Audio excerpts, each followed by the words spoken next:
Welcome.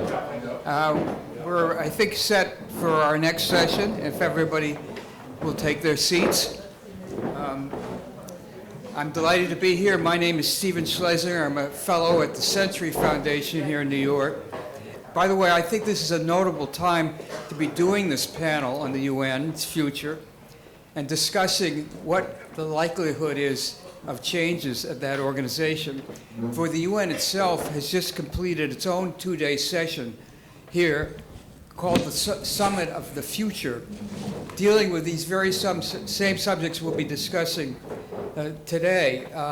They basically are examining and assessing where the organization has been and where it's going as it approaches its 80th anniversary. But before we get to our session, let me introduce our speakers, who all will speak approximately about 5 minutes or around that time. And if we have time, we will have a question and answer period towards the end of this event. On my first speaker, our first guest here will be Ambassador Massolo, who's the chairman right next to me of Mundy. He was also a former president of the Institute for International Political Studies, and he's just coming out with a new book called Reimagining. So I don't know, is it published yet? Or it is, yes, but in Italian, and we're working on the English edition. Okay. The English translation will be out in January, and we will feature Ambassador Massolo at that time as well. Okay. And, and next to him, Nikhil, Seth, who's the executive director of UNITAR, the United Nations Institute for Training and Research. And on his, at the end of that group is Dr. Courtney Smith, the Dean of the School of Diplomacy and International Relations at Seton University, who's also the author of Politics and Process at the UN, a book which he wrote a number of years ago. Before we begin with our speakers, I'd like to make my own opening statement. As I said, the UN is gone through their own review session just over this last weekend. They're trying to figure out how to give new legitimacy to an old body whose vital organs are suffering from decay and old age and needs some sort of replacements or curing of various sorts. Now, the first challenge, in my view, for the UN is what to do about the UN Security Council. I think most people agree that its structure is long outdated. The power realities of 1945 are not the same as 2024. Nations like Brazil, Germany, Japan, and India, which were minor powers back in 1945, are major powers today, but they do not have any permanent presence on the Council. Additionally, they don't have, even if they did have permanent presence, the question would be whether they have veto powers. Only the United States, Russia, China, Great Britain, and France have those privileges as the original sponsors of the body back in 1945. Now, there have been a variety of different reforms suggested for the Council over the years, but they all fail, in my view, because they do not account for the fact that the veto, which, as I've just mentioned, is a matter of great controversy, it has been at the UN for the last 80 years, basically. The veto, in my view, will never change. It's never going to be surrendered. It's going to never, in my view also, it never will be expanded, so long as the 5 present permanent members with the veto exist. And the reason is because when the United Nations was founded back in 1945, both the United States and then the then Soviet Union made clear that they would never join the organization in the first place if they did not receive the veto. In fact, both nations threatened to leave the organization if they did not get their own way on that matter. And without their involvement, frankly, the UN would have gone the way of the League of Nations and fallen apart. And indeed, even if the 4 nations I mentioned earlier did receive invitations to join the council, they would suffer themselves in getting appointed because they would need voting approval from their own regions, and they would be likely confronted by other states in those regions who themselves consider consider their being the principal objective of being on the UN rather than the ones that I've just mentioned. So there are all sorts of challenges facing the UN simply in the council itself, but besides the council: terrorism and revanchism, global warming, migration, human rights, peacekeeping, poverty and famine, sustainable development goals, global debt financing, narcotics and sex trafficking, and the new digital innovations of AI and the internet. But I should remind you, despite the inadequacies we've mentioned within the UN, and I'm going to get to them in a few minutes, the UN is not an irrelevant organization. It has accomplished considerable amount over the past eight decades. Of course, it has provided a vital forum for discussion of international issues throughout its existence. It has helped write and bring into being over 300 global treaties regulating such things as airline safety, maritime matters, health guidelines, communication systems, and so on. Its officials have negotiated peaceable settlements in conflict zones like Guatemala, Mozambique, Cambodia, El Salvador, Angola, Liberia, Sierra Leone, and others.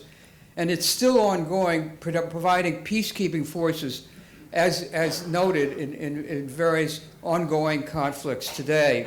Its various agencies, from the United Nations Development Program to the World Health Organization, to UNESCO, to the UN High Commissioner for Refugees, and so on, have given important services to over 8 billion people in the world. Indeed, the UN expends almost 90% of its funding for these service organizations. Its affiliated agencies like the International Monetary Fund and the World Bank provide development aid and debt refinancing to many nations. Its Human Rights Council names and shames countries regarding their bad behavior or unlawful conduct. The UN even helps out on occasion with constitutional writing and election monitoring. And of course, its sustainable development goals are attempting to reduce poverty at least in half by 2030. And on occasion, the UN has, of course, implemented sanctions against rogue nations over violations of international law. But the UN is still a very flawed body with very weak enforcement powers. It simply cannot do everything as we would all like. It is not a world government. It has no taxing powers. It has no legislative authority. It has no military forces of its own, and it has no democratically elected representatives. Its pronouncements, nonetheless, carry great moral weight, and it also has a flexible charter that allows it to do new things and act in new ways as new crises arise. In short, it can reinvent itself. Now, what should be it doing for the future? Well, we should, first of all, read the findings of the Summit of the Future, which have just been released by the UN itself. It has a long list of suggested reforms. My own particular disposition towards changing the UN is that we should accept the fact that for the time being, there are only going to be modest alterations. I really do hold to the theory that small reforms at the UN can lead to major ones. Change, after all, is a process, not a one-time event, especially in the matter of a creaky old institution like our beloved UN. For example, a recent small move by the General Assembly provides a useful path to follow. Originally, the Assembly put pressure on the Security Council in this sense. If one of the 5 veto nations uses its power to block a resolution, it now has to appear 10 days later at the General Assembly to explain why it acted as it did. Now, this kind of change is small, but it could lead to more oversight over the Council in the future. And one enormous change would be to give the General Assembly itself authority to pass resolutions on war and peace and make them mandatory. However, that particular power has been the sole domain of the Security Council, and it's unlikely it would ever change unless the charter were to change. And that, I don't know if you're aware, but changing the charter is almost impossible. It requires 2/3 vote in the General Assembly among the 193 nations, full backing from all the 5 veto nations, and then 2/3 support from the legislative branches of the UN's members, all 193 of them. More can be done in the Human Rights Council, in my view. It's somewhat of a toothless body because it has no enforcement powers.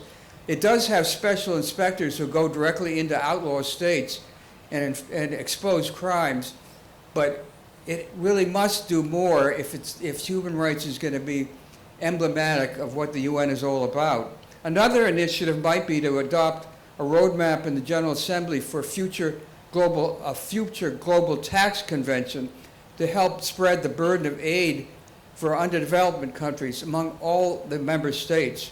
And yet another matter is that the UN does not do nation building as much as it used to. It's simply too expensive for the organization. It can provide targeted technical assistance to nations struggling from overcoming tyranny and moving towards democracy. For example, in Bangladesh, that is going on right now with the UN providing specific technical assistance to a country which is trying to recover its democracy. Another matter, the next Secretary General. Next Secretary General, in my view, must be a woman. This is an appointment long overdue. And whoever is appointed must commit themselves to following examples of, I think, of the two foremost Secretaries General, Dag Hammarskjöld and Kofi Annan, namely to be proactive in settling armed disputes around the planet.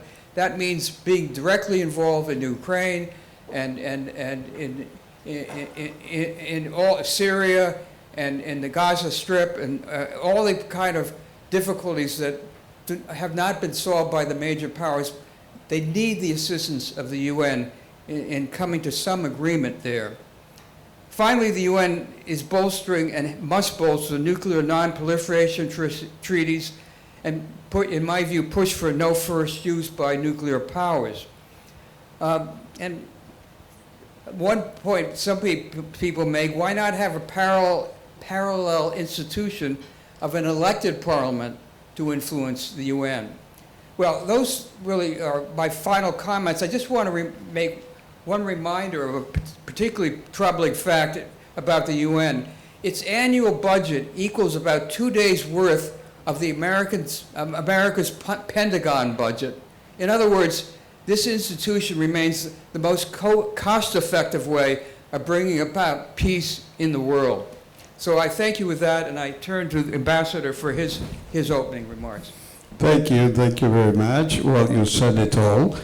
I tried to keep it in my 5 minutes, but my first request will be a humanitarian action. Please stop this, because we are under sort of a blade of cold air here. It's a humanitarian initiative here on my side. Please. Okay, so my first point will be that you told, among others, two things.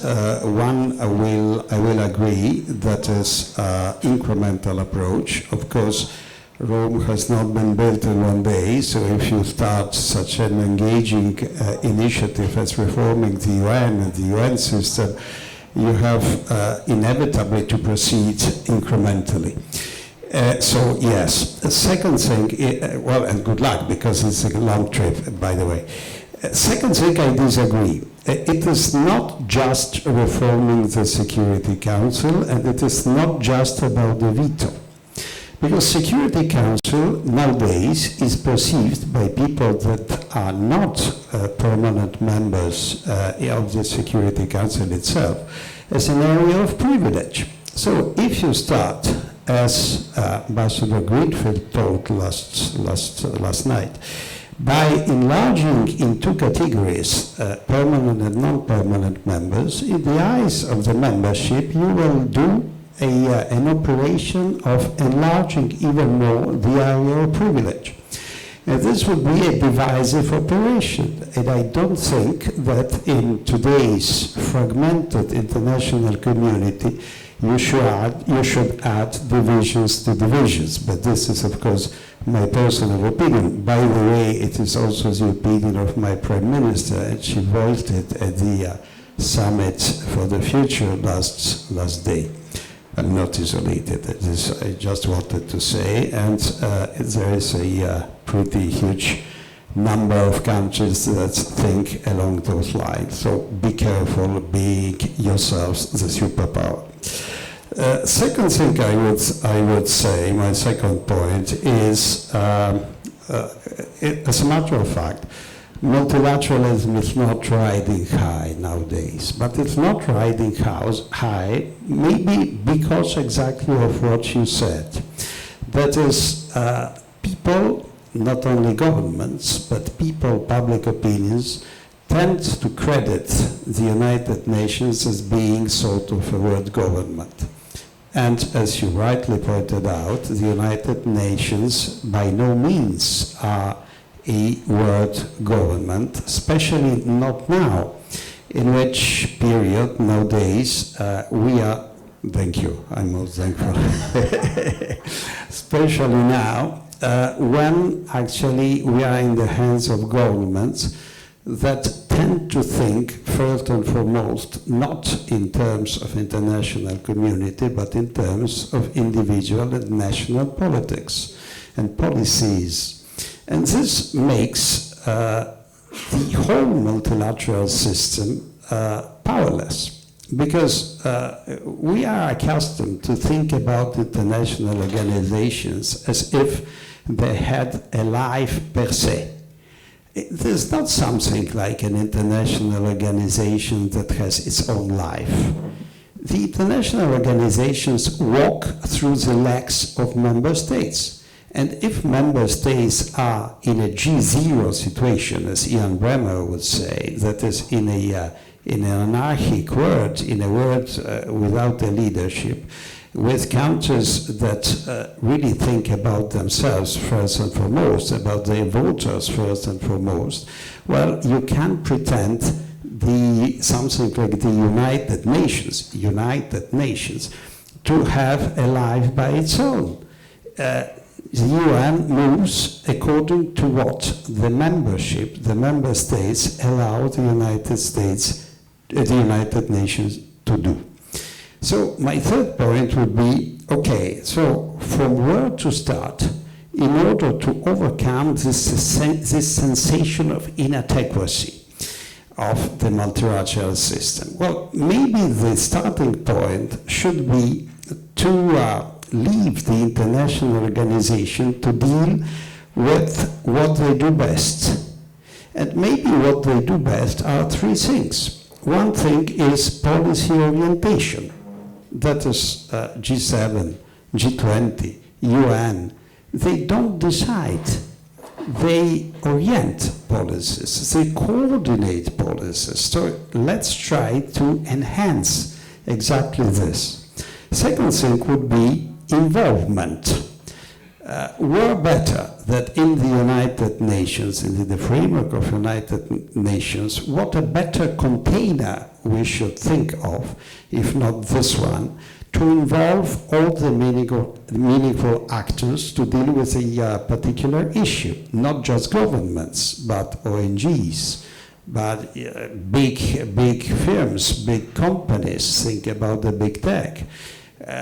Whoever, individuals, strong individuals. We had in town yesterday Elon Musk, and whatever you may think about Elon Musk, but certainly he conditions governments. more than others, or more even than individual governments sometimes. So the power of involvement. And the third thing is to try to work on shared interests. There is not a single issue in the international arena nowadays that can be solved by governments by themselves. There's no such an issue, single issue, that can be solved by international and multilateral organizations by themselves. Everything is a joint venture. You have to involve authors and actors of various kinds. And from this point of view, you have to mediate among conflicting and or shared interests. And we're better than in a UN container. Think what we are trying to do, what the attempt is here now by the United Nations of not regulating, but orienting international artificial intelligence. So these are maybe the areas from which you should start, being humble and without pretending to be working on a world governance and on a world government that, in my humble opinion, is absolutely not in view. Thank you. Mr. Seth. It's such a broad canvas of issues. But let me root my own comments on the world I've inhabited for so long. I've been in the world of diplomacy almost 4 decades. Most of them have been in the world of multilateral diplomacy. So I want to start with a little reminder of history before you pass quick judgment on the state of multilateralism and where we are going with multilateralism today. I came to the UN in 1990. The Cold War had ended, the Berlin Wall had fallen, and people have conveniently forgotten the years of multilateralism before 1989. It was very similar then. Security Council was paralyzed. Not much was happening. The world had aligned itself politically, economically, in trade relations and everything along the two blocks. But when the wall fell in 1990 and the years that followed, the golden years of diplomacy,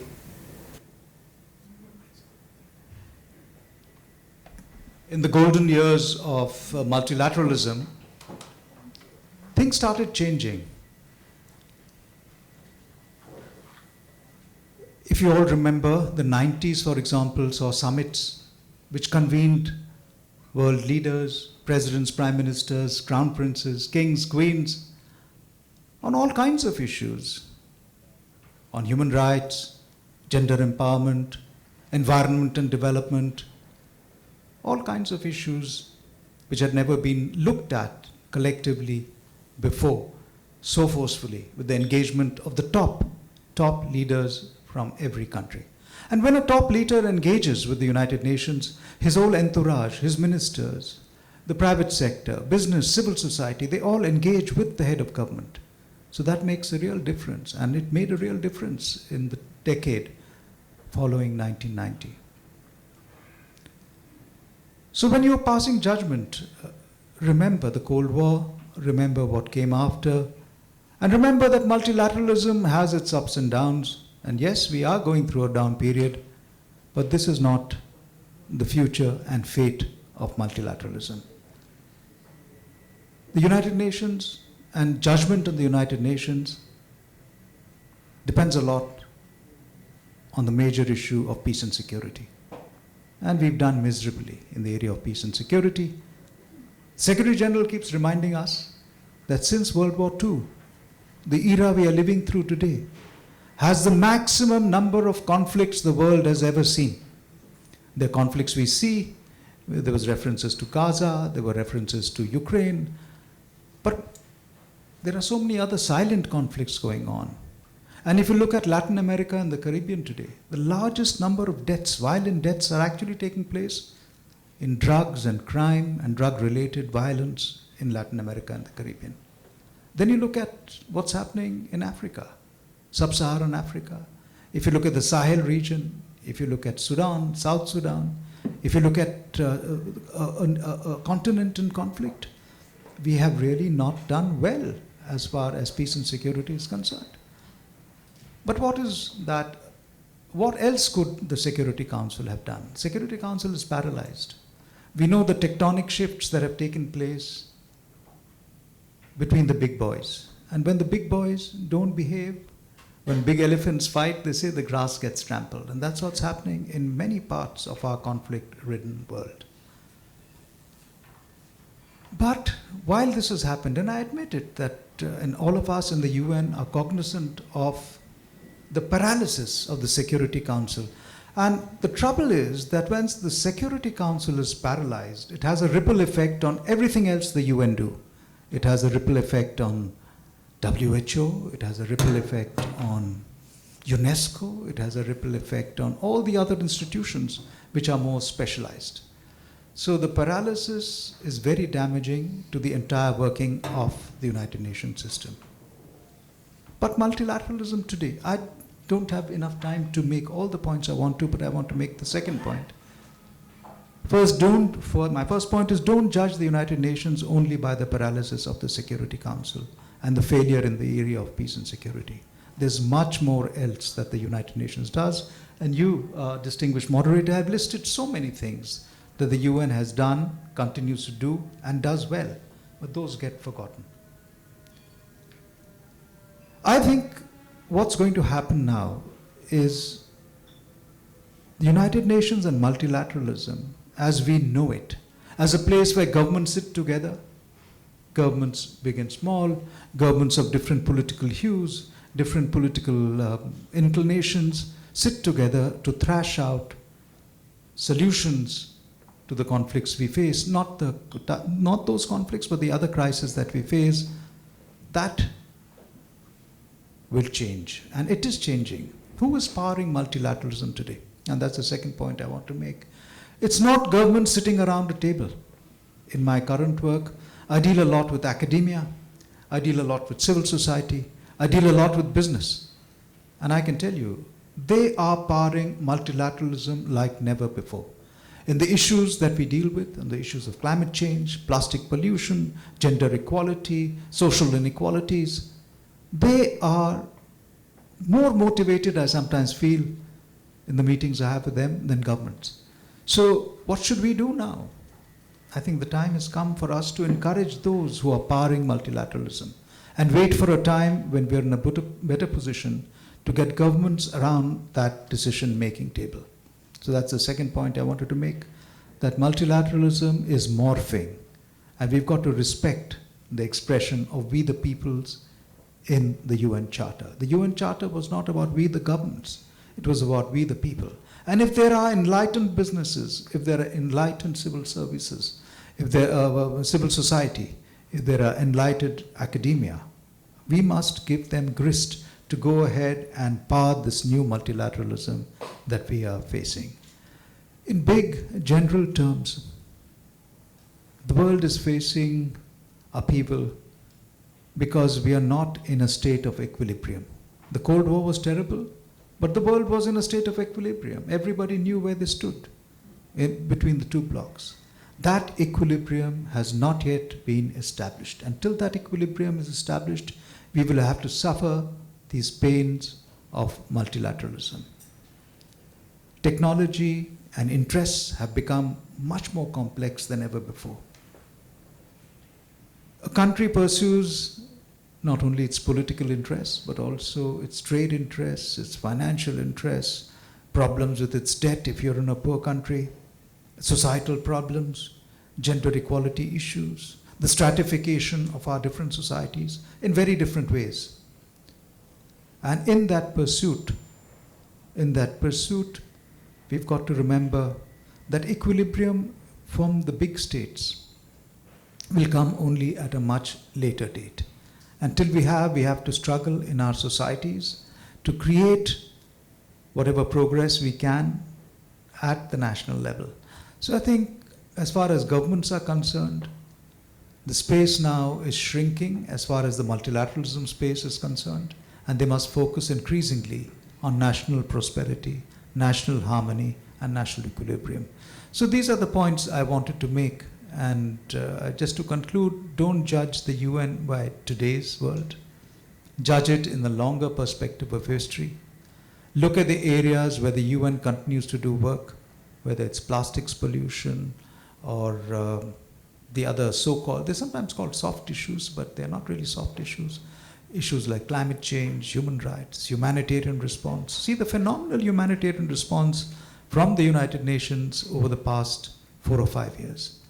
Look at the area of technology and what can UN do to make us less threatened by the progress, the uncertain progress of technology and the struggle for greater equality.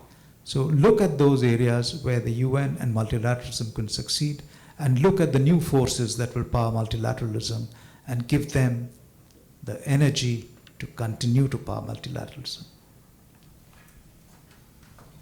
Dr. Smith.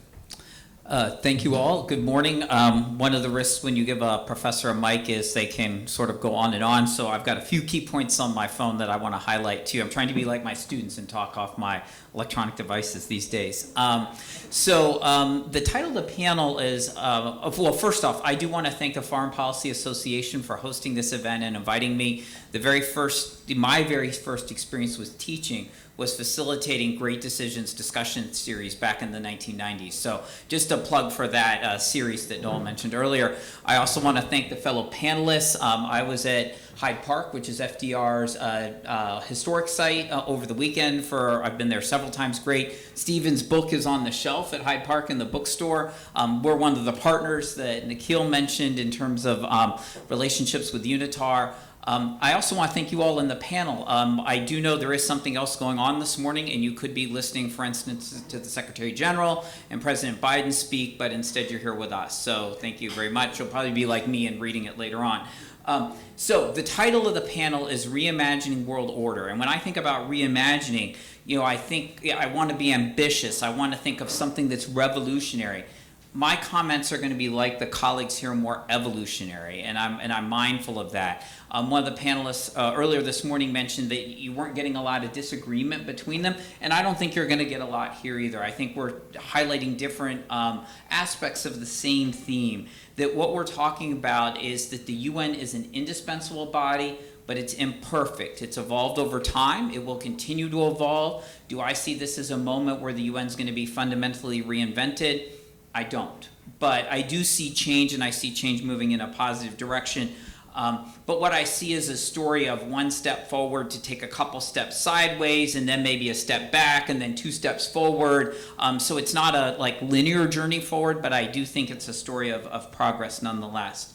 The UN is unique. It's the only international organization that is both universal in its membership and broad in its agenda. All the other international organizations either have a smaller group of membership or a narrow issue focus. That's why I think the UN is indispensable.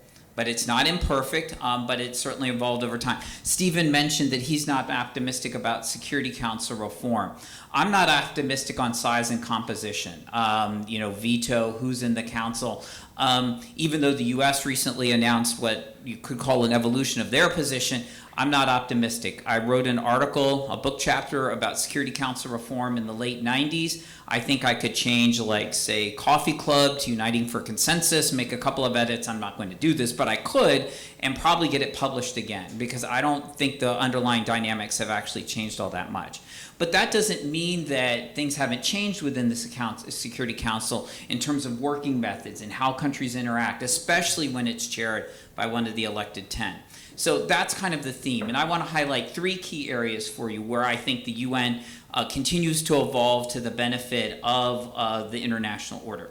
So the first of these is who's at the table. And this is a point that Nikhil just mentioned, okay? The UN provides a forum for countries that otherwise wouldn't have a voice to have a voice in international affairs. On top of that, it's not just member states that have a voice. It's the growing use of civil society. You mentioned the conferences of the 1990s. During that period, there was an increasing openness to civil society. Again, across that decade, there were some conferences that were more open, that maybe followed by one that was less so, then another conference that was more open, but it became more institutionalized over time, such that this week, now that you're here in New York, and it's always been something that the countries have bilaterals, the NGOs are here and represented, but you mentioned companies. And I was in DC the week before, meeting with one of our alumni who's the global affairs representative, government affairs representative for a healthcare biotech startup. Where is she this week? She's here with her CEO, introducing him to heads of state while they're here this week. So the cast of characters that are in this space has expanded tremendously. So I echo those words. And I think that's very, very important with the issues we're addressing. So who's at the table has changed. Second, what they're talking about has evolved over time. Those of us who've been watching the UN for a long time remember a period of time where the environment and human rights weren't talked about. Okay? Now they are. They're institutionalized. Can we imagine? I mean, we may not always agree with how those issues are handled at the UN. We may be frustrated by the lack of progress. But the fact that they're part of legitimate international discourse was not true in the past. And that's been facilitated through processes related to the United Nations. And we see that happening again, hopefully moving forward with the digital compact, the global digital compact that was just adopted over the weekend, focusing on new issues like access to technology, AI, and things like that. So the ability of the global agenda, the international agenda to evolve through the UN, I think is very important. The last thing is, who's at the table, what they're talking about. The last thing would be how they're talking about it. I think Stephen is right that formal UN reforming the charter is next to impossible. I'm not optimistic about it happening, but that doesn't mean that the UN hasn't evolved and changed and innovated over time. You have things like we were talking about the UN's work in peace and security. Go read the UN charter and look for the word peacekeeping. You're going to be looking really hard and for a really long time because it's not there, but it's one of the key things the UN's done over time. So the UN has found a way to work in spaces that it wasn't initially granted. And here I'm really talking about organizations that work with methods that weren't originally designed. So you have a Human Rights Commission. One example, you have a Human Rights Commission that for decades had trouble even getting information from its member states, thanks in large part to the United States, but then evolved into areas like thematic approaches that were more politically palatable than going after gross patterns of violations in a single member state. That's an evolution over time. It took decades, but it moved the UN in a different direction. That kind of evolution, I think, will be important going forward. It's kind of like what you would see with the veto initiative that Stephen mentioned. I actually didn't expect that to happen when it did. I was really surprised it got through basically 18 months ago, right after the Russian invasion of Ukraine. When you think about it, I guess I see how the space was ripe, and that group of small countries that pushed it was very, very well tuned to the political environment in which they were in. So these moments can happen. It's just, I don't necessarily see this being a moment of a major breakthrough. The one last thing I would like to say is that another example of this is what, quite frankly, almost happened Sunday morning with Russia and the whole Pact of the Future in trying to throw up a wrench at the last minute, and member states, through the initiative of a small state from Africa, or not a leading power from Africa, having, hey, here's a procedural way we can get around this, and then the pact went through. I think that kind of leadership, those kind of moments are increasingly important in this multilateral environment that we're in. Michelle Griffin, who a name that a lot of you will recognize, she's the one in the Secretary General's office who was really the one who helped shepherd the Pact of the Future and manage the Summit of the Future over the weekend. She was speaking to a group of our students in June, and these are my words, not hers, but she described what I call a Goldilocks approach to drafting the agreement. Not Goldilocks in the term that what resulted was just right. The one porridge is too cold, the other porridge is too hot, one's just right, one bed is too hard, one is too soft, the other's just right. I'm not saying the Pact of the Future is just right, but what she was describing is a process where you push a little here, You push a little there, you suggest something there, maybe you retreat a little bit over here to find what's politically possible in that moment. And I think that's what we need an organization like the UN to provide a space where those conversations and those processes can happen. And that's what I see continuing to evolve in the future. Well, thank you for our 3 presentations. I think we have time for some questions. So if anybody has a thought or comment, please raise your hand. And I don't see anybody doing that, so maybe I ought to ask a question. In terms of the 3 great powers, Russia, China, and the United States, what role can they play in the UN, which is not simply blocking everything in sight, but actually coming together in some way, given all the crises we're facing at this point? I'll start with the Ambassador. Well, I don't want to sound pessimistic, but what is in front of our eyes is the weaponization of the United Nations and of the Security Council, which, by the way, leads to the block now, leads to the stalemate of it. So I think that we can expect maybe also for the near and medium future this kind of instrumental way of dealing, of considering the UN as a tool, as a tool for the projection of power. Unfortunately so, but maybe the General Assembly, once again, it is difficult to think about, how can I say, modifying how the powers of General Assembly, but the General Assembly still has a formidable power, which is a power of indignation of the international community. And I think that the General Assembly is less and less shy to employ it. On the Security Council and how can these 3 do something good in the Security Council? You know, the way the Security Council's agenda is evolving is also quite interesting, because traditionally it was conflict across borders, it was armed kind of confrontation, but they're increasingly looking at issues like climate change and security. And here is an area where I think there's greater scope for cooperation between those 3 powers. They've looked at issues of women, peace and security. That's another area where I think these 3 could sit together and talk. They're looking at issues of youth and security. Maybe those are issues. So I think a more innovative agenda, because on political issues, it's going to be very difficult to get the 3 to cooperate and come up with agreements which will ease or find solutions to hot conflicts. But there are ways in which, when I think of the future, I also think of a crisis that's coming to us in the shape of water. And so water, climate change, women, peace and security, youth and security, these are some ideas that I can throw at the top of my hat, which these powers can sit together and talk about and find some ways in the Security Council of encouraging greater cooperation. Sometimes I think those of us who are interested in following the UN, whether we're scholars or practitioners, need to be comfortable riding a roller coaster. Because there's moments where we see the organization moving in directions that make us quite happy, and then there's other moments where it's heading into despair. And I think maybe even a better analogy recently, I think those, there were periods where the roller coaster kind of went up and down over time.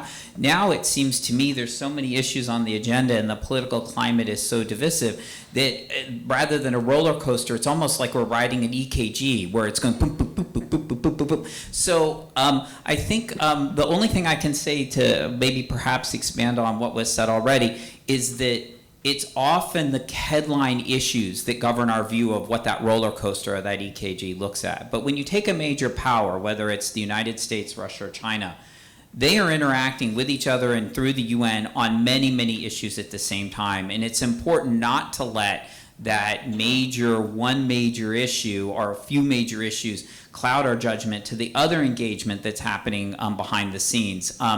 And it might have been said in the past that this was something that maybe was just the US and the Soviet Union and then Russia that was really focused on, and China was maybe not as much of a player. But I think anybody who watches the UN closely knows that China very effectively increased its presence at the UN in the period where the US was maybe disengaging during the previous administration.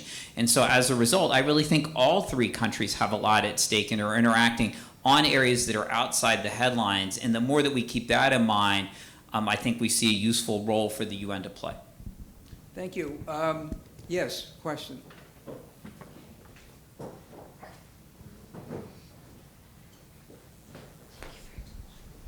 Thank you very much. Thanks a lot for coming here and for having us and giving some information on everything that's going on. While I appreciate it, and I really want to focus on one of your comments where you said we should not blame UN more because there have been a lot of great changes since its foundation and a lot of great things happening. My question is, well, we agree UN is one of, or I think the sole international organization that has been working towards peace and security, and its sole mission at the very beginning was peace and security, and that's how it kind of found it. So how come when we talk, I have my notes also as a student, so we also mentioned something about we're focusing on the climate change, women, peace and security. I think personally that all of these arise mostly from war, from conflicts in the countries.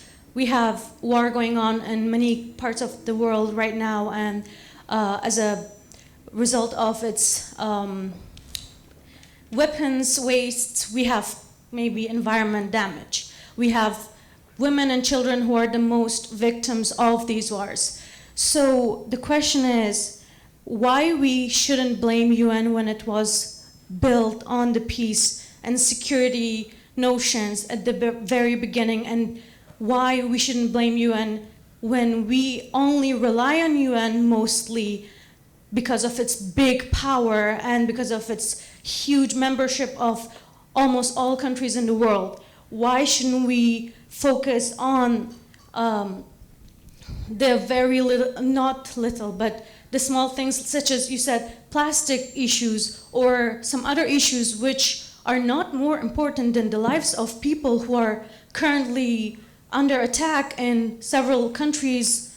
We can mention the biggest countries, like, let's say, mention Gaza, the war going on in Gaza, in Ukraine, things in Sudan and Ethiopia. So does the life of human beings, is it less important than plastic issues? That's the question. Thank you.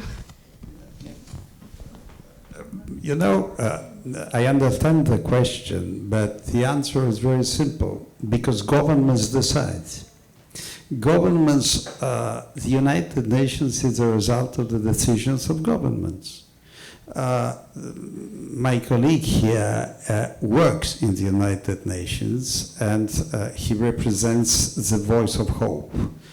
I am outside of the United Nations, and I tend to represent the voice of realpolitik. No, it's not because one is cynical, but try always to look what's beyond the surface.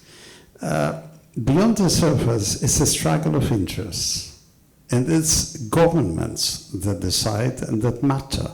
And governments shape an intergovernmental organization based on vetoes and based on consensus, as the United States are and will be. So governments strike the priorities.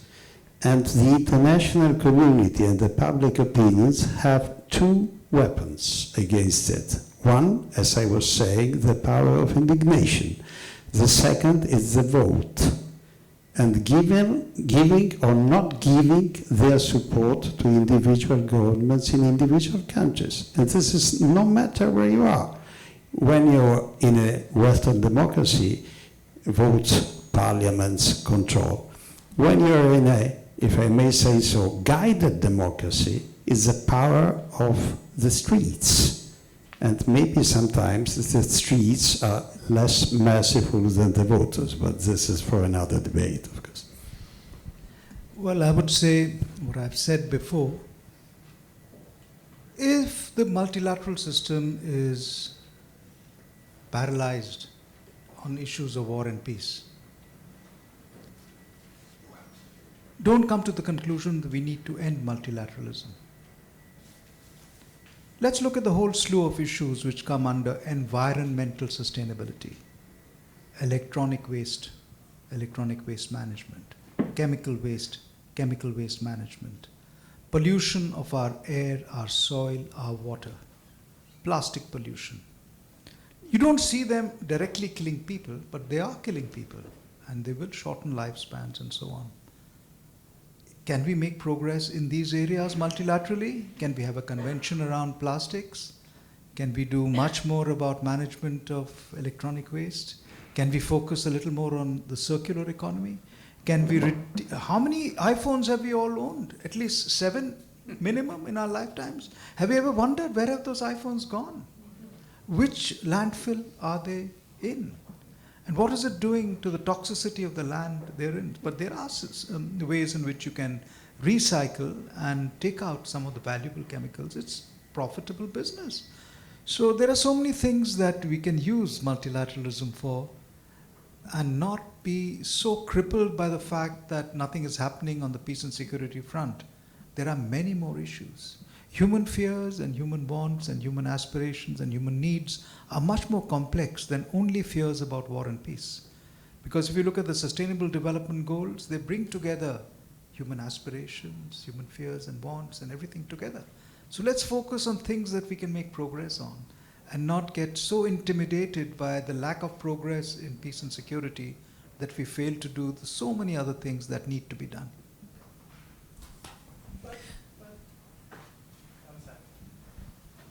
There is no lack in progress in peace and security. I think one of the mistakes that consistently been made, and I don't indict anyone, is that there is a great difference between the superpowers and governments functionally vis-a-vis the United Nations. There's this great expectation, perhaps coming out of the Second World War, that the United Nations has a promise, even today, that's far greater than it functionally has. And it is only when that focus occurs that we have this paucity of confidence in the UN. But the UN is a fabulous organization, and it will continue to be so. And the interactions by the multinational corporations and the governments will continue in that vein because functionally they're separate, they're different. And to look to merge them in some type of expectation is just unworkable. And when that happens, we're going to continue to have these discussions that are irreconcilable. Thank you. Thank you for your comment. Unfortunately, we are out of time. It went very quickly. So I want to thank our speakers, and I appreciate you all being here today.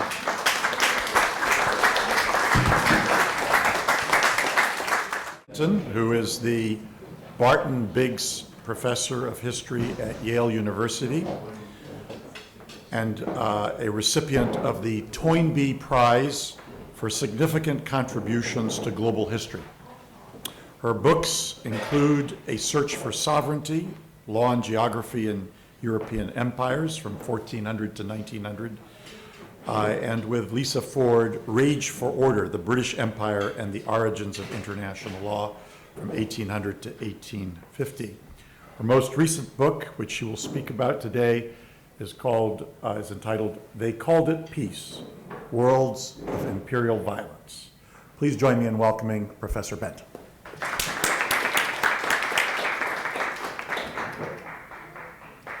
Thank you for that generous introduction, and thank you to everyone for being here. Had a lot going on in the city today, and I want to thank the Foreign Policy Association and the attendees also of the World Leadership Forum for the opportunity to talk to you about history. Last Friday, after an Israeli airstrike in Lebanon killed a senior Hezbollah leader, the New York Times published a photograph of the bomb site and in its caption wrote that the strike had, quote, stoked fears that Israel is driving toward a full-blown war on its northern border. The distinction being made here between fairly significant violence and something called full-blown war is an interesting one, and it's one that has a very long history. And today I want to talk about several aspects of that long history. As you know, most global histories highlight major wars as turning points, not just the two world wars of the 20th century, but also going back further, the 7 Years' War, which some describe as the first global war, the Atlantic revolutions in the 18th century, and the Napoleonic Wars at the beginning of the 19th century.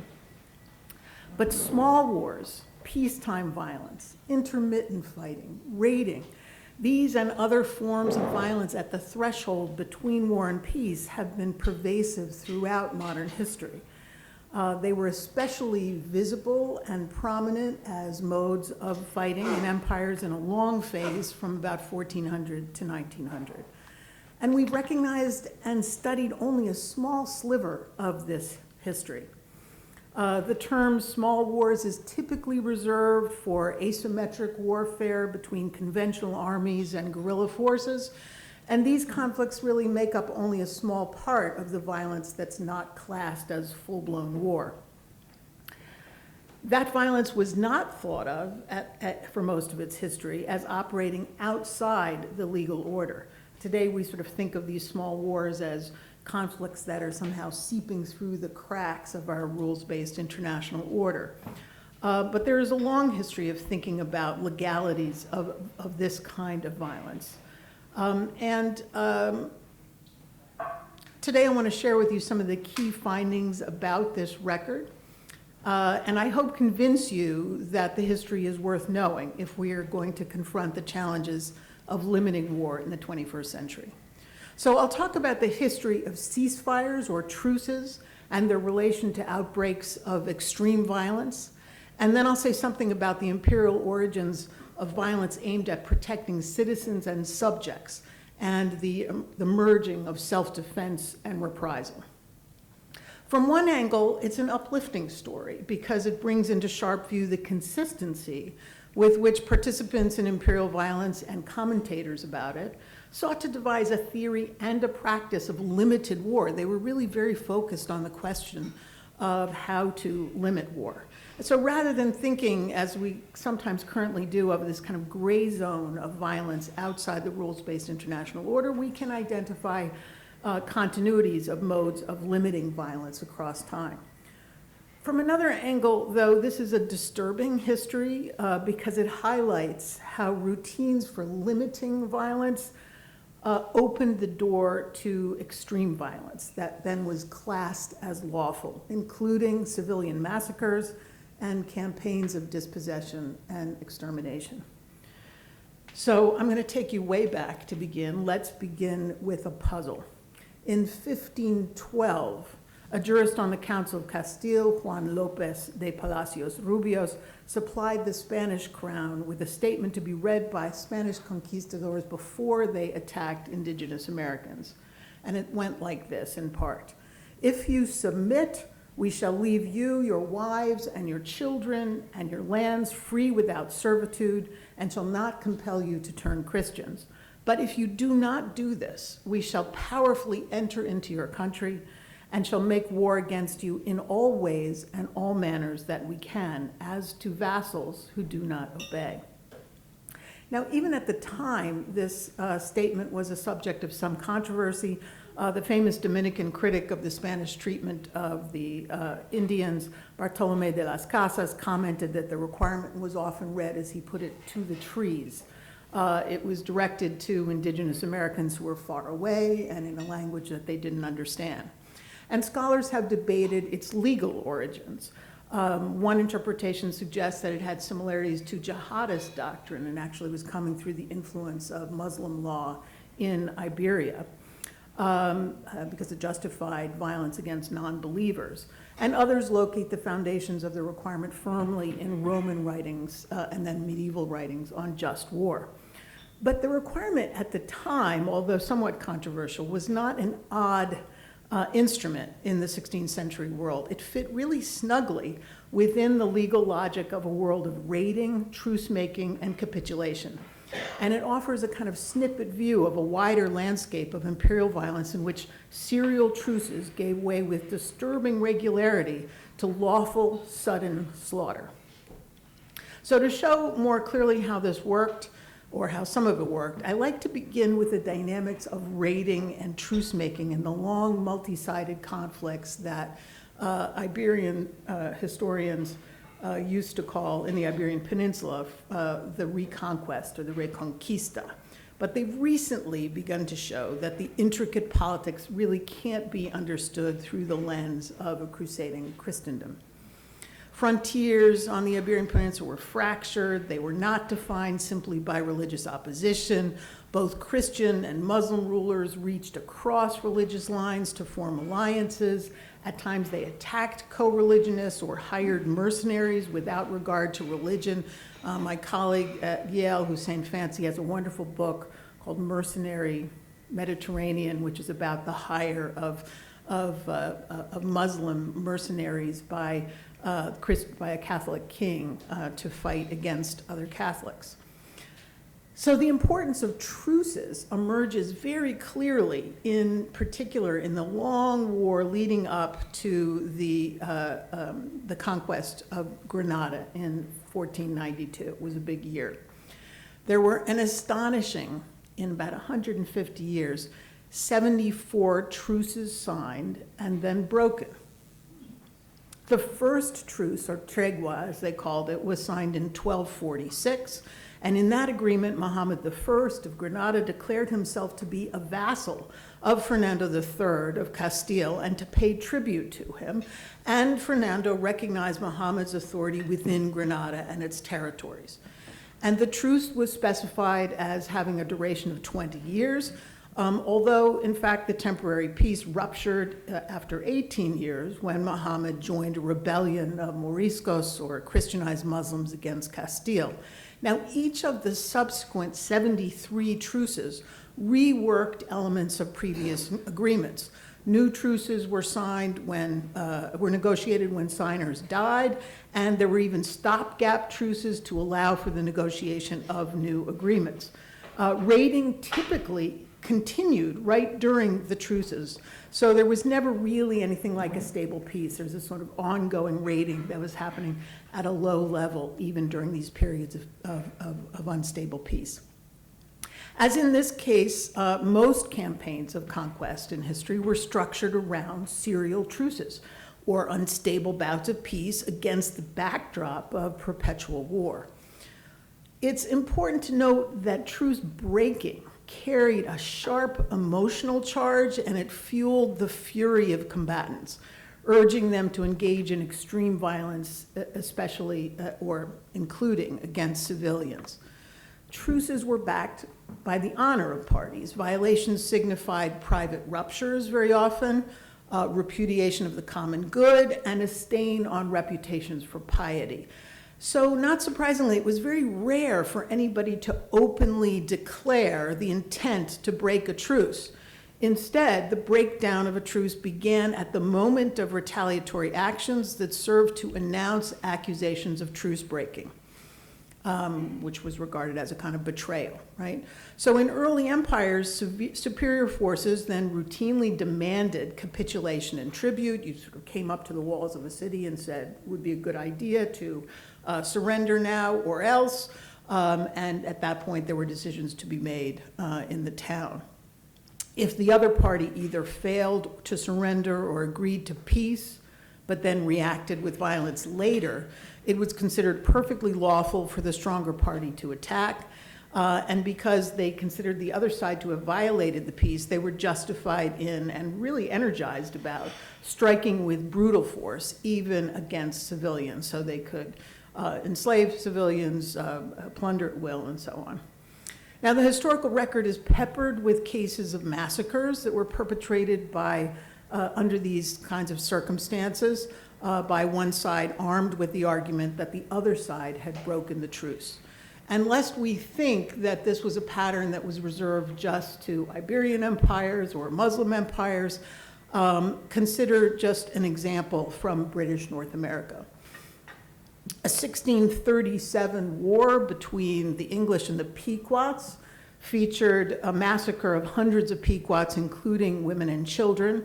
90 English soldiers with several hundred allied native fighters conducted a surprise attack on a fortified Pequot village at Mystic in what is now Connecticut.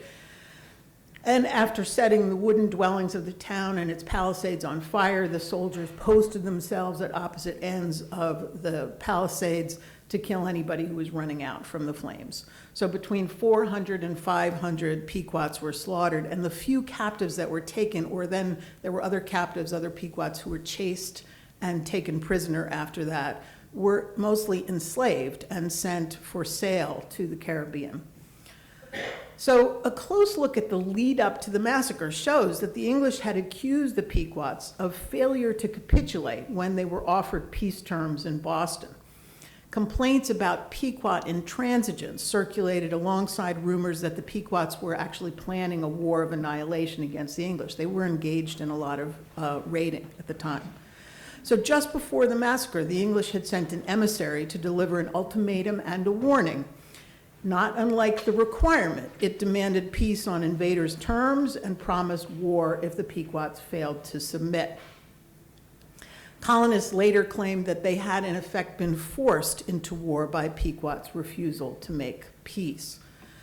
Now, it's worth asking, if truces were so important or as important as I am saying they are, how is it that they don't figure more prominently in narratives about European writing on law and war? Well, we just haven't been looking very hard. Actually, European writers had quite a lot to say about truces. At the beginning of the 17th century, two well-known legal scholars in Europe took up the question of truces in the law of nations. One was Alberico Gentili, an Italian Protestant lawyer, scholar who was appointed to a chair in law at Oxford, and the other was Hugo Grotius, who I'm sure you have heard of, a figure that most regard as a founder of international law. Both these important writers characterized a truce as a rest from war. They affirmed that it was lawful to resume fighting after a truce had ended without providing any new justifications for war. Both legal writers also suggested that vanquished people were frequently responsible for continuing war because they quietly refused to put down arms and even hid their weapons. Vanquished people, in other words, forced empires into ruthlessness. Gentili wrote that Roman enemies were not peaceful until, and I quote, they were utterly beaten down, received into capitulation city by city, and utterly subdued. So recapping quickly, we can say that throughout the early centuries of imperial warfare, conquerors described themselves as peacemakers and viewed vanquished people as having brought extreme violence on themselves by refusing to make or keep the peace. When they broke truces, armies often gave reasons for resuming violence, but it was not legally or even morally required for them to do so. And in practice, all restraints were released when the less powerful refused to submit. Well, that's a cheery subject, but let me take you well ahead to a period in the early 19th century when limited and extreme violence fell into a different pattern. This was a period in which European empires increased the size of global armies and navies and authorized captains and commanders to conduct wide-ranging patrols. The ascendance of British naval power is, for very good reason, the headline of these histories of global militarization in the 19th century. The United States, of course, joined in the buildup of naval forces and had the capacity also to bombard distant ports. Alongside the expansion of European navies, there were multi-ethnic armies put together in South Asia, specialized cavalry forces created for fighting indigenous groups in North America, Russia, and Latin America. And these patrolling forces carried standing authorization to make decisions about the use of force. This pre-approval of the use of force was supposed to be limited. Military commanders were not supposed to drag empires into major wars. Instructions usually specified that captains and commanders should use force to protect imperial subjects. Sometimes that language was amplified to say protect imperial interests, but certainly protect imperial subjects was at the top of the list. So waves of what I call protection emergencies ensued. These were crises of real or imagined danger to imperial subjects, and they prompted acts of armed intervention that were supposed to stay small. But the use of force wasn't always contained. Serial small strikes and intermittent interventions opened the door sometimes to spectacular violence. Now, how did this happen? There are several patterns that are fairly clear from the historical record. First, armed patrols sometimes overreached. Captains and commanders were charged without a lot of training. They didn't have any legal training, really, with investigating conflicts, with ordering acts of punishment and reprisal against those responsible and those who had endangered imperial subjects. But there were very few checks if that violence escalated, and it did sometimes in surprisingly casual ways. And there was scant accountability, although there was some, for excessive reprisals. Second, captains and commanders responded to real incentives to ratchet up violence. For example, in the early 19th century, British Navy captains were offered compensation per head for pirates they killed or wounded. You can imagine that that gave an incentive to define people who maybe weren't pirates as pirates. And the incentive led, for example, to a pair of Navy captains to bombard towns on the coast of Borneo, killing thousands in the 1840s. There was some complaint in Parliament when they demanded very high payments of their head money, but then it was paid out. Third, imperial governments sometimes used protection emergencies to start small wars that they perceived to be in their interest as governments. So an example of that is the First Opium War, which began as a kind of classic protection emergency with the Chinese confiscation of cargo, after which then the home government endorsed a widening war. But it's the fourth pattern that I want to focus on today. Waves of protection emergencies could prompt colonial settlers to label entire local communities as natural enemies or rebels. And this was a designation that then removed indigenous communities from imperial protection, at least temporarily, and exposed them to attack at any time or place. So I'm going to give one example here. It's the so-called Black War by the British against Aborigines in Van Diemen's Land, or Tasmania. That's that now very picturesque island to the south of Australia, in Australia. So land grabs in the early 19th century intensified violence between settlers and Aboriginal Tasmanians. There were some 50 recorded incidents between Tasmanians and settlers in just a decade, between 1813 and 1823. There was a classic protection emergency in 1823 that propelled the violence to a new stage. A group of Oyster Bay Aborigines killed 2 stock keepers. There was often a murder that acted as a prompt towards an escalation, and this was a case like that. So it prompted a hunt for perpetrators. They were caught, they were summarily tried and executed. So in that case, you see, the Aboriginal Tasmanians were treated as criminals, but that pattern did not hold. In the face of increasing violent engagements between settlers and Aboriginal Tasmanians, the colonial government authorized settlers who encountered Aborigines who were planning to attack them. It was unclear how the settlers were supposed to gauge whether there was a real threat or not, to engage in preemptive violence. So essentially, they could shoot first and ask questions later. And then in 1828, the government improved on this order. It declared martial law and announced that Aborigines who moved to unsettled parts of the island would be left alone. And that statement, without any declaration of war, cast Aboriginal Tasmanians who were in the way of white settlement as enemies whom settlers were authorized to attack at will. The war then involved a series of small-scale actions on patrol. Some armed parties devoted a few days to chasing groups of Aborigines. Others undertook more sustained missions under military command or with the blessing of magistrates also. Vigilante groups also formed, and militias reported kill rates of men, women, and children. And I mentioned this mode of fighting because I think it illustrates the error in regarding asymmetrical warfare as the norm in extra European conflicts.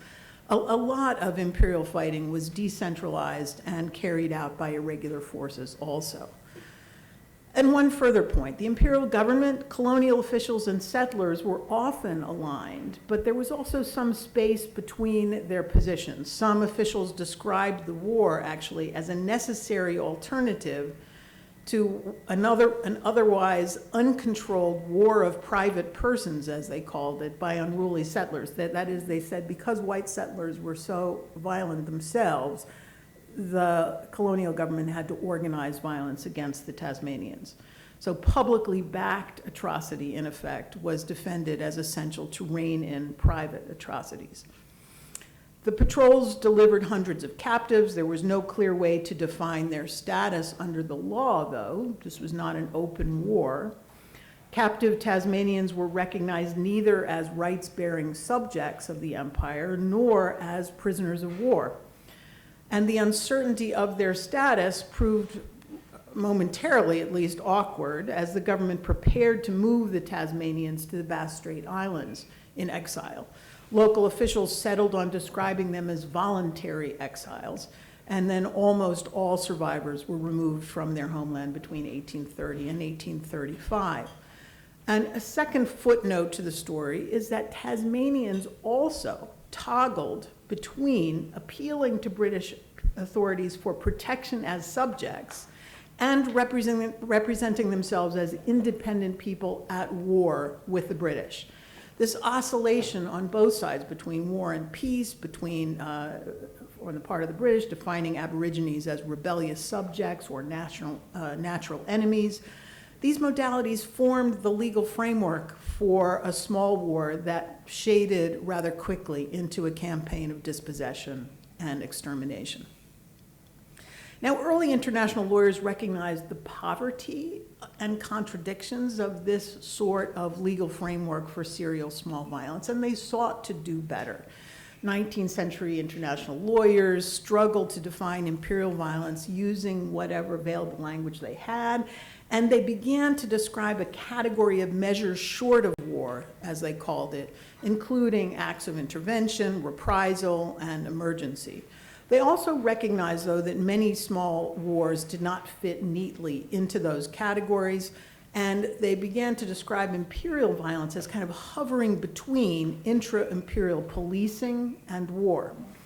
So, for example, in 1895, T.J. Lawrence wrote in Principles of International Law that measures short of war were, quote, measures of police against weak and recalcitrant powers. That's an interesting quote because it gives you exactly that straddling between intra-imperial and interpolity or international relations.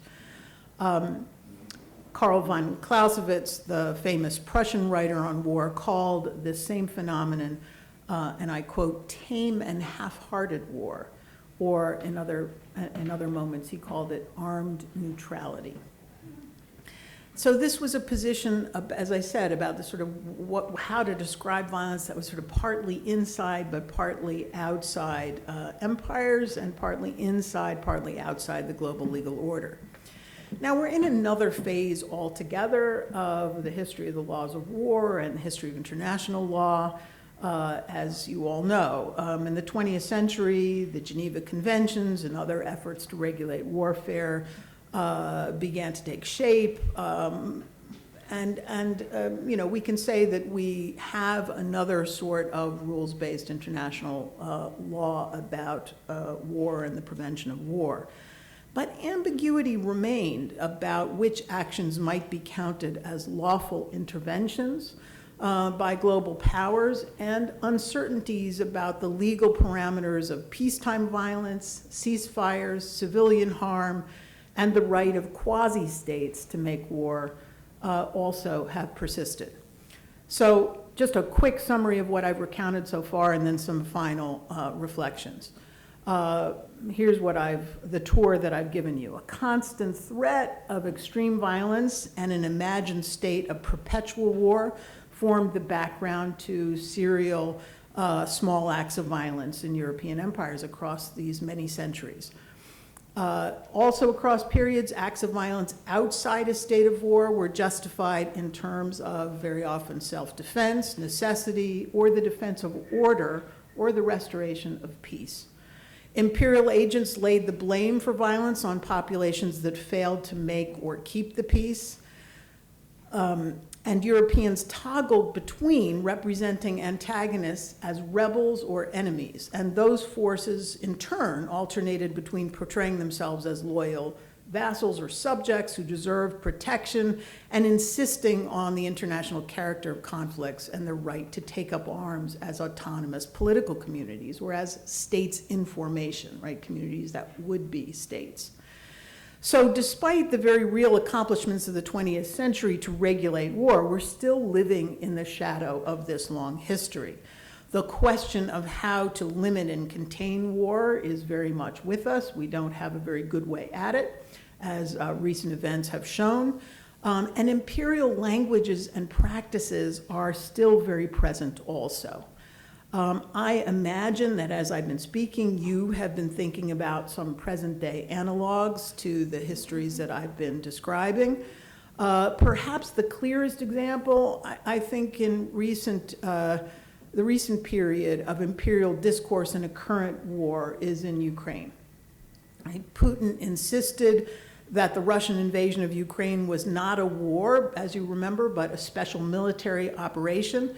And that language reflected Putin's claim that Ukraine was not fully sovereign, or the implication that it was not fully sovereign, but in fact, a kind of recalcitrant part polity that had formerly been within the Russian sphere of influence and now had stepped illegally outside it. And in a rambling speech to justify the invasion, Putin highlighted an argument that he'd been making since before the annexation of Crimea, that Russian aggression was necessary to the protection of Russian-speaking populations in the region. So these arguments clearly belong, as I think I want to argue, to this longer history of imperial violence, right? Labeling the invasion as an act of regional policing rather than a war, and describing its logic as one of protection. These are deeply familiar positions from the global regime of armed peace in the long 19th century. And then there is Gaza. The atrocities on October 7th have been answered with atrocities in the past year. The violence has been accompanied by language about, not from everyone, but by a lot of language about natural enmity and the incapacity of whole communities to make and keep the peace. Without other tools to limit violence, there are urgent calls for ceasefire. Advocates of ceasefire, and I count myself among them, often adopt a position of what I would describe as studied ignorance about the probability that violence will continue during a ceasefire, and that accusations about one side or the other breaking the truce might contribute, as they have done in the past, to heightening the intensity of violence when war resumes. These are not good or sufficient reasons, I would say, to oppose a ceasefire, but they are sobering reminders of the paucity of tools at our disposal for pausing war and for blocking the escalation of limited actions into spectacular and sustained violence that only sometimes is classed as war. Also at the heart of current conflicts too, and not just in the Middle East, lies the question of how to regard communities and organizations not recognized as states. to place them entirely outside the international order, however morally satisfying that might be, reinforces well-worn patterns of imperial violence and adds to the tenuousness of any possible ceasefires or peace pacts, right? You can't make peace with a party that is not recognized. Now, I confess that I raise the relevance of the past to these kinds of questions, not because I have solutions. I do think it's valuable to recognize the long history of violence at the threshold of war and peace and the efforts to regulate it, either through customary practice or through really quite high-minded theory in many cases, as we contemplate our current efforts to limit war. The dangers of moving rapidly from seemingly contained intermittent strikes to very brutal and extreme violence that encompasses civilians have long been with us and continue to be with us.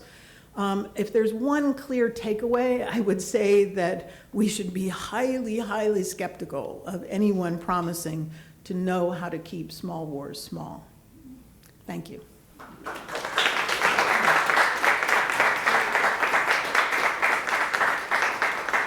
And now I understand I'm able to take questions? Yes.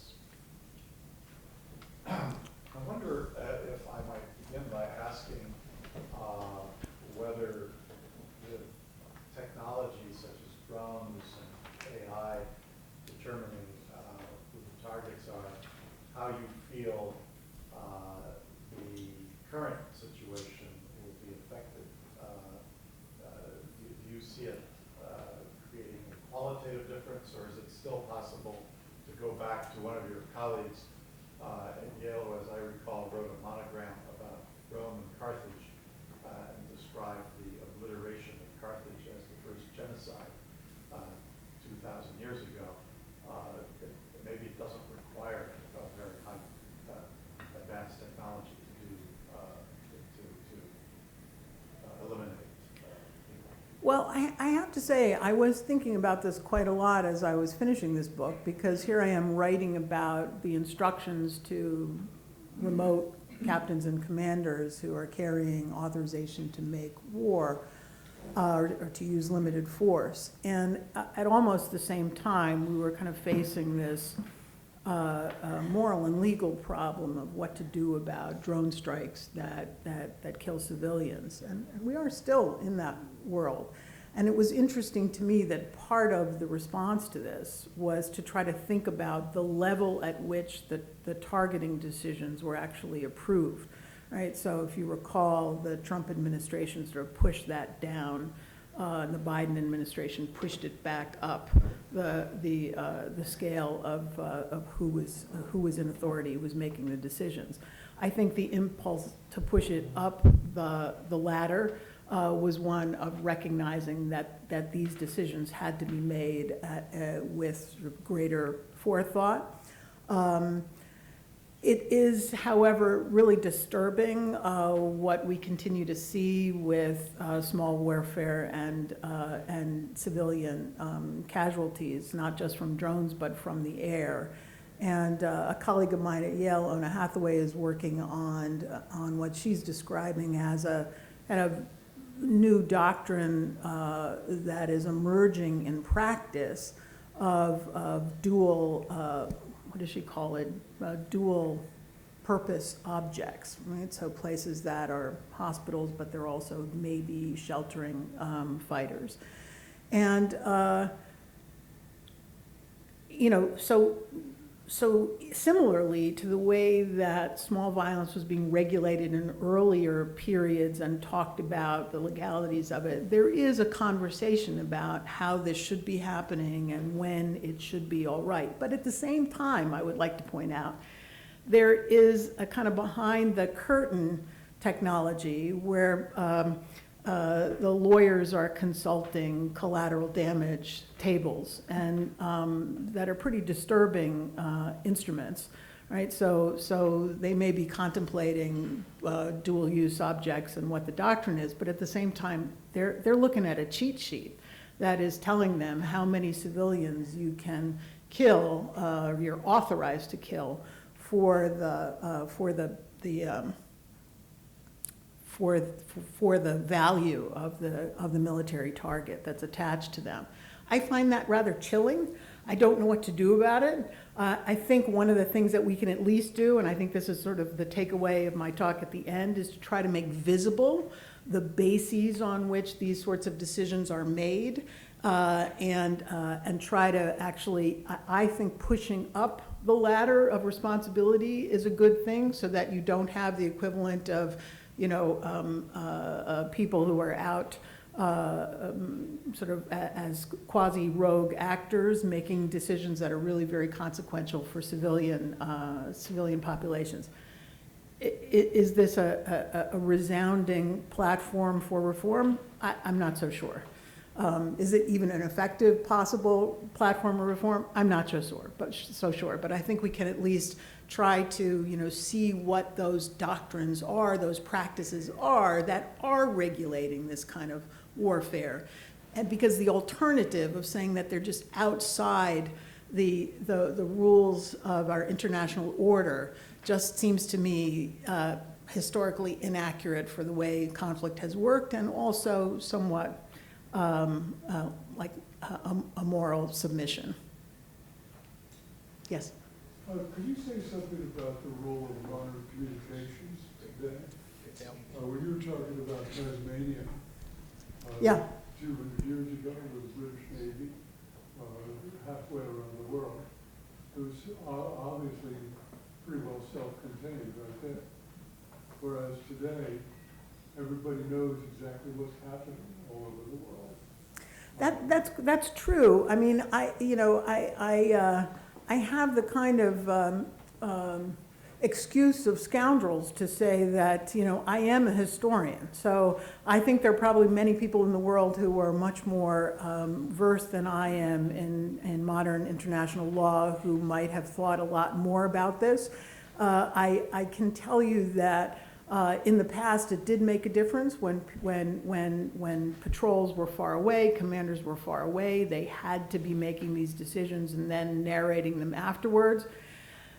In general, my view is that often distance is less important than we think it is in those kinds of situations, because in fact there were routines for doing these kinds of things, and because people also anticipated what was going to be said to them later. So I tend to kind of take distance a little bit out of the equation historically, although, as you say, it does make a difference. I think you know, obviously it's a very different time scale when you can't write back for instructions on how many villages you should be burning in Borneo, but you can get kind of a very quick response to your decisions otherwise. You probably have a view on why that's important. I'm not sure I do. Yes? Just as a side note before my question, I go to Fifth Avenue Presbyterian, and their fall sermon series is on 1 Samuel, which is all the wars and skirmishes of biblical times. So you're filling in the middle. Yeah.